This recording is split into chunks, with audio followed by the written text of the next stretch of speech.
Eu convido vocês a abrirem a Bíblia em Gálatas capítulo 6 para o último vídeo desse momento da minha série falando sobre a carta aos Gálatas nas questões contextuais e introdutórias. Nesse momento da série, a gente tem falado sobre personagens, locais, temas e questões introdutórias. E o capítulo 5 e o capítulo 6 são capítulos um pouco diferentes dos demais, em função da sua ênfase maior nas questões éticas. Então, a gente, como fez uma análise diferenciada do capítulo 5 no último vídeo, faremos uma análise diferenciada do capítulo 6 nesse material, tá bem? Então, basicamente, eu convido você a abrir a sua Bíblia, caso você possa e queira, e acompanhar a leitura dos 18 versículos desse capítulo, para a gente poder, então, fazer algumas considerações gerais sobre o seu conteúdo e podermos terminar esse momento da série sobre a Carta aos Gálatas. E aí, a partir do próximo vídeo dentro desta série, a gente já vai começar a falar um pouquinho mais de escolas de interpretação dentro da tradição cristã. E depois que a gente fizer todo um panorama de interpretação da Carta aos Gálatas, à luz de convicções tradicionais, evangélicas, cristãs, etc., a gente vai passar para a exegese do texto, tá bom? Então, vamos lá. Se você não quiser ouvir a leitura da carta, simplesmente adiante um pouquinho aí o vídeo, mas eu sempre recomendo que ouça a leitura da carta e, de preferência ainda, acompanhe a leitura na sua Bíblia para você poder se beneficiar ao máximo do conteúdo, beleza? Então, sem mais delongas, Gálatas capítulo 6, a partir do verso 1, assim diz a palavra do Senhor. Irmãos, se alguém for surpreendido em alguma falta, vós que sois espirituais, corrigi-o com espírito de brandura, e guarda-te para que não sejas também tentado. Levai as cargas uns dos outros, e assim cumprireis a lei de Cristo. Porque se alguém julga ser alguma coisa, não sendo nada, a si mesmo se engana. Mas prove cada um o seu labor, e então terá motivo de gloriar-se unicamente em si, não em outro. Cada um levará o seu próprio fardo. Mas aquele que está sendo instruído na palavra, faça participante de todas as coisas boas aquele que o instrui. Não vos enganeis, de Deus não se zomba, pois aquilo que o homem semear, isso também ceifará. Porque o que semeia para a sua própria carne, da carne colherá corrupção, mas o que semeia para o Espírito, do Espírito colherá a vida eterna. E não nos cansemos de fazer o bem, porque a seu tempo ceifaremos, se não desfalecermos. Por isso, enquanto tivermos oportunidade, façamos o bem a todos, mas principalmente aos da família da fé. Vede com que grandes letras vos escrevi do meu próprio punho. Todos os que querem ostentar-se na carne, esses vos constrangem a vos circuncidardes, somente para não serem perseguidos por causa da cruz de Cristo. Pois nem mesmo aqueles que se deixam circuncidar guardam a lei. Antes querem que vos circuncideis para se gloriarem na vossa carne. Mas longe esteja de mim gloriar-me, senão na cruz do nosso Senhor Jesus Cristo, pela qual o mundo está crucificado para mim, e eu para o mundo. Pois nem a circuncisão é coisa alguma, nem a incircuncisão, mas o ser nova criatura. E a todos quantos andarem de conformidade com esta regra, paz e misericórdia sejam sobre eles e sobre o Israel de Deus.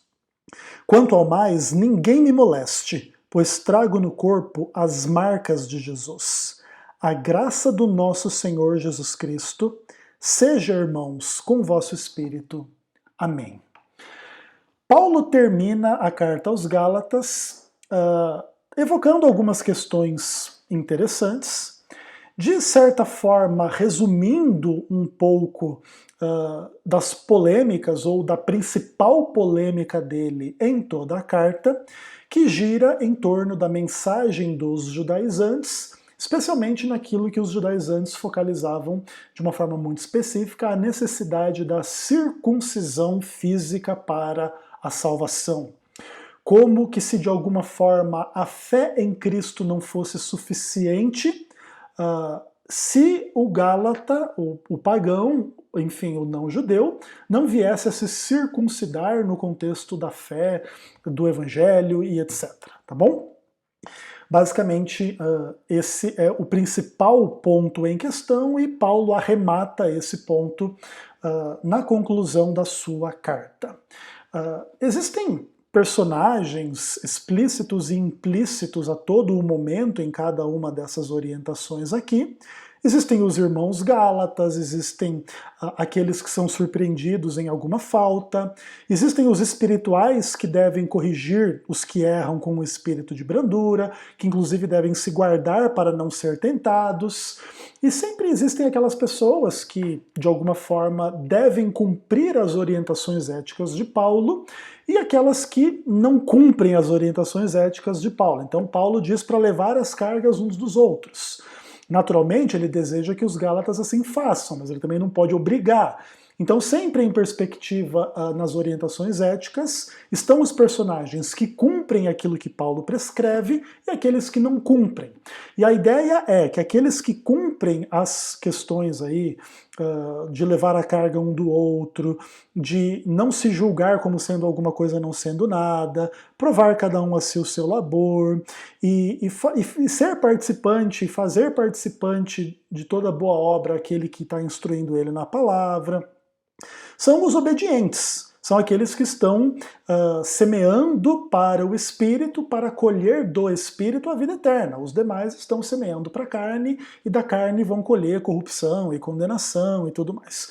Então, em todo o texto, né, especialmente na parte ética da carta, sempre estão implícitos esses dois grupos, ou essas duas formas de você abordar as questões. Aí o próprio Paulo, falando de si mesmo, que ele escreve, né, com letras grandes, inclusive evocando um pouco seu problema de visão, quando ele assinava com letras grandes e tal, para poder enxergar e tudo mais.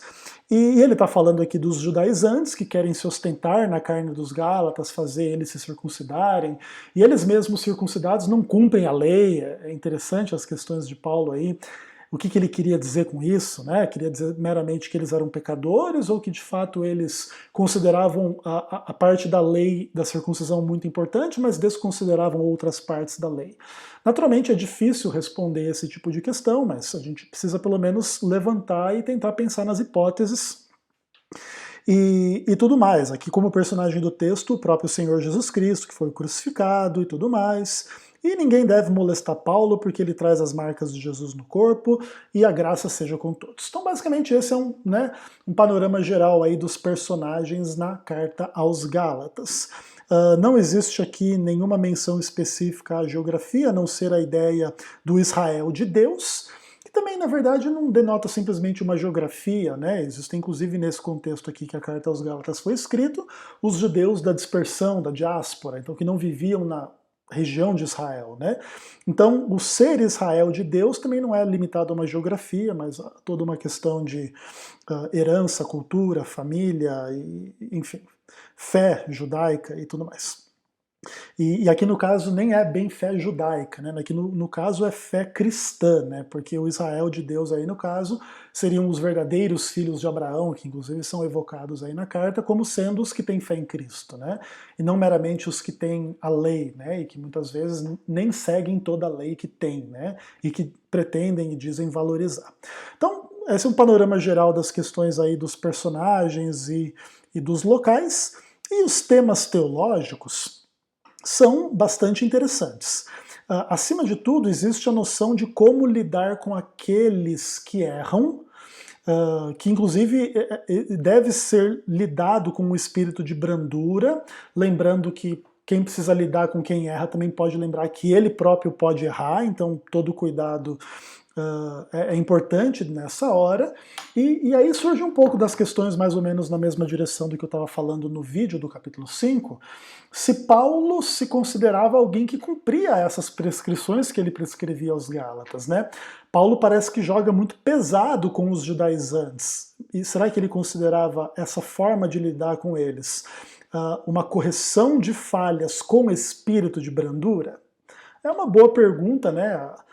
Que vai ao âmago do questionamento da coerência de Paulo, enfim, do espírito com o qual ele repreendia os erros, as heresias dos judaizantes e tudo mais, e dos próprios irmãos da igreja ali da Galácia. Em alguns momentos parece que Paulo perde um pouco o tom, perde um pouco a brandura, perde um pouco a estribeira em alguns contextos da carta, inclusive ele é muito duro com os próprios Gálatas e acima de tudo com os judaizantes, né? Então precisa se pensar um pouco nessas questões aí, qual é o espírito correto de lidar com os que erram, tá? E aí existe uma questão interessante, que a gente deve levar as cargas uns dos outros, mas no final cada um leva a sua própria carga. A gente precisa ter em perspectiva que a gente deve ajudar uns aos outros, mas a responsabilidade individual e pessoal de cada um não fica eliminada em função desta necessidade de ajuda mútua, né? Então, nesse mesmo contexto em que Paulo exorta que a gente leve as cargas uns dos outros, ele diz que ao final das contas cada um leva a sua própria carga. Um outro tema muito interessante aqui é a ideia do julgar ser alguma coisa não sendo nada, a si mesmo se enganando.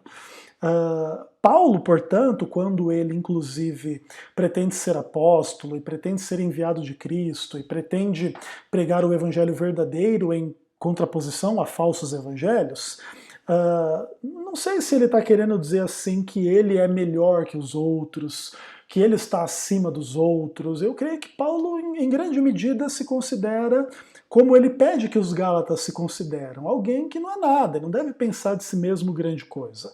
Paulo atribuía a sua experiência com Cristo a Cristo, não a si mesmo, né?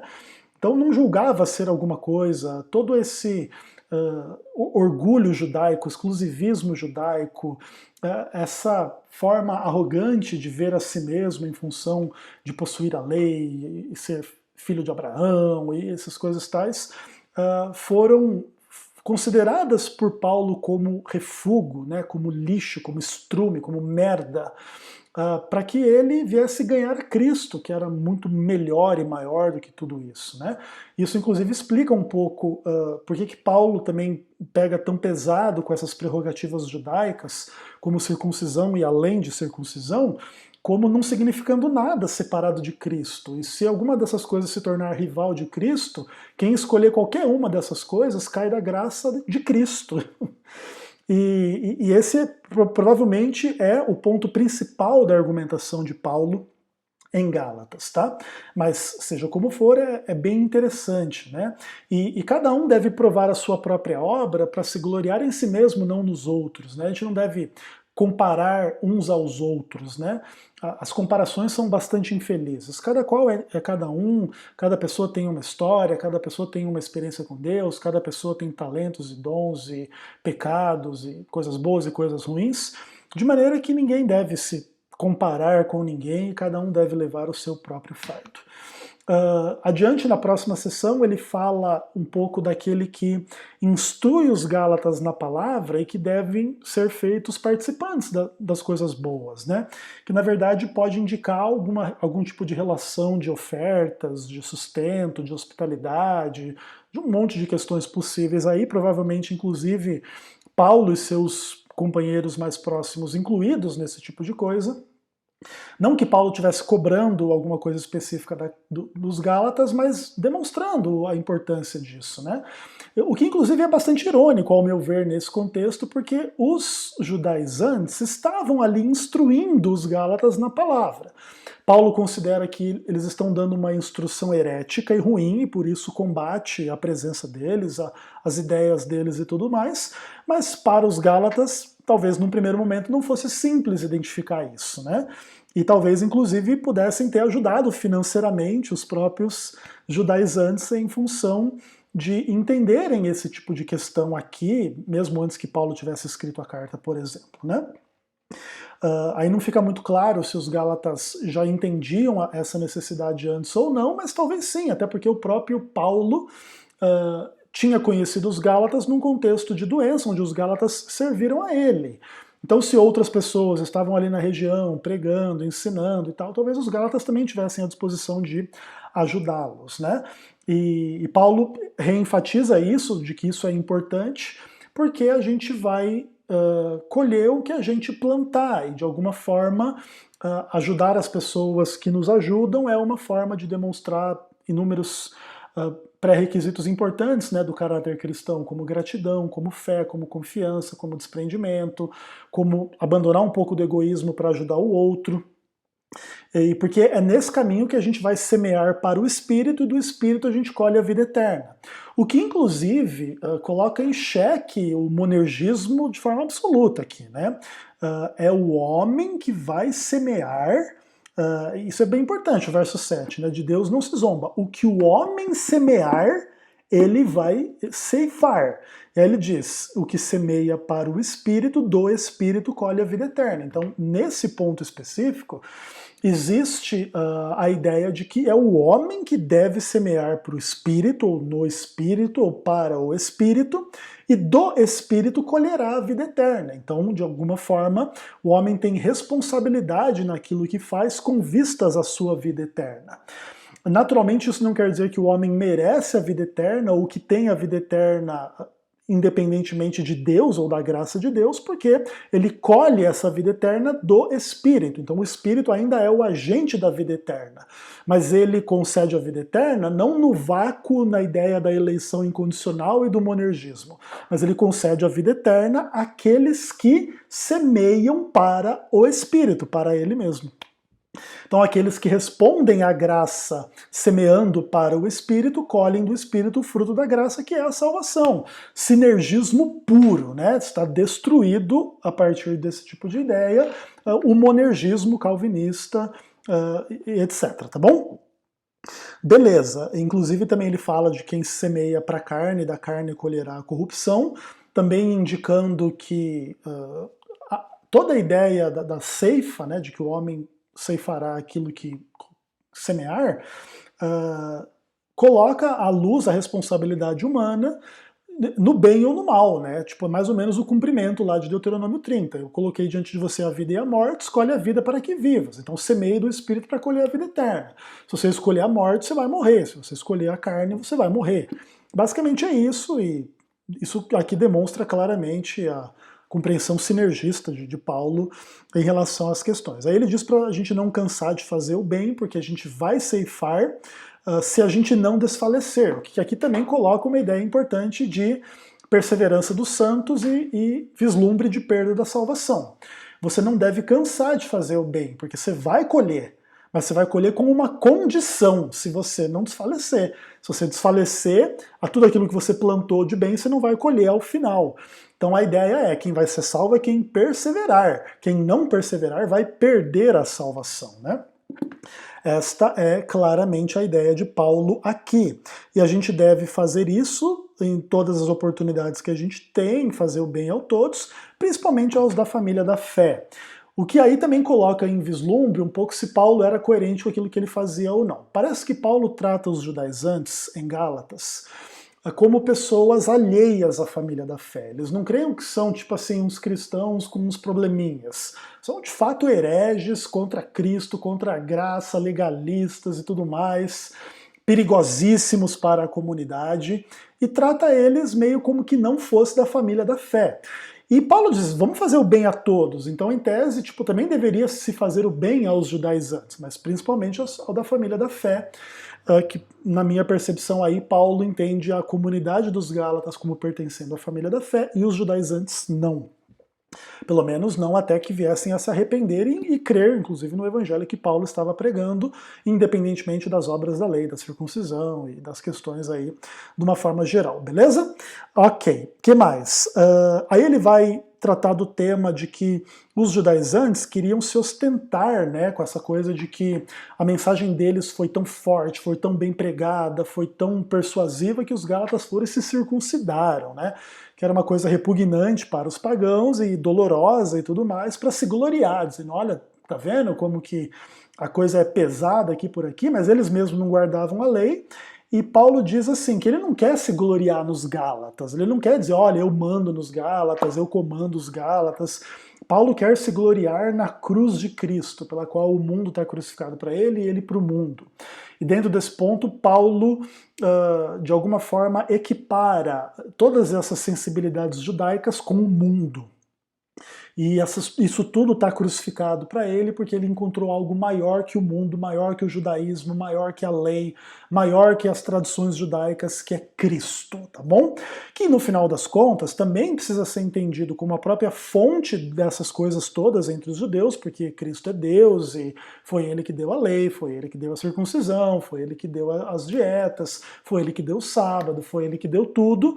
Mas se você quiser, tipo assim, dizer que você merece a salvação porque você tem uma certa adesão a tudo isso, mas nega Cristo, você não entendeu nada e você perdeu tudo em nome do seu sábado, ou da sua circuncisão, ou da sua dieta, ou da sua ortodoxia judaica e etc. Então eu creio que é mais ou menos nessa direção que Paulo está argumentando, não vejo heresia nenhuma no que Paulo está dizendo, ainda que muitos hereges deturpem o que Paulo diz para os seus próprios propósitos particulares.